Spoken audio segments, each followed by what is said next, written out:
দেখ সাদ কত সুন্দর নদী কাটেছে, মাছ টাছ ধরতেছে মানুষ। মাছও পাচ্ছে ওই যে আগে তো পুকুরে মাছ ধরতেছে। হ্যাঁ, ওই তো জাল গোছাচ্ছে।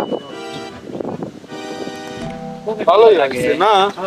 মনোরম পরিবেশ, এনে বসে আড্ডা দেওয়া যাচ্ছে, ভালো লাগছে।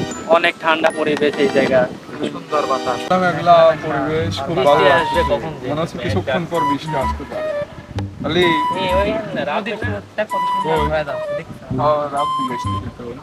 এ সাদ শুনে তো একটু তুমি টিস্যু কি করবে একটু সময়? কিছু দিকে জানিস নি। আমি তো জানি টিস্যুতে কি করে, তুমি তো সারা বছর মারলে ওইটাই বলো। এখন এসে তো টিস্যু দেও, রক্ত বাড়াবির পারে ওই সাইডে মৃত্যু হয়ে যাবে। ফল বলের মধ্যে তুই আমাকে এক সামান্য টিস্যুর জন্য এত বড় হমান হলি। তাদের একটা কাম টিস্যুই আমার লাগবে লয়। আমি ইট মারবো, ইট পাহাড় লয় সেখানে সারা ইটই মারি কি আমি যা তোর দরকার নেই আমার কিছুই আমার লাগবে না। সামনে যাও, তাদের রক্ত বাড়াবির পারে তুমি মারো। পাহাড় আসলে কিছু লাগবে না আমার। রে সাদ এই কাজটা করে কাজটা তো ঠিক হলেন না। ও টিস্যু চালে সামান্য এক টিস্যু আমার কাছে কোনো কিছু নাই। হ্যাঁ, তো তুই বলতে পারছো সেটাই না, তুমি বলতে। তুমি অপমান করলে কেন? তোমার কাছে থাকলে পরে দিয়ে আসো। আমি দিয়ে আসি। এই দাঁড়াও, আমি আমার কাছে আছে, দিচ্ছি।